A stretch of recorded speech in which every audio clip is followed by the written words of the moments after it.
உந்தன் கண்ணத்தோடு எந்தன் கண்ணம் வைத்தார் நானும் மண்ணில் கொஞ்சம் வாழ்ந்திருப்பேன்.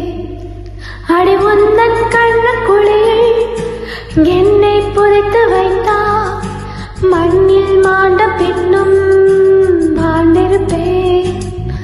ஒரு கள்ளம்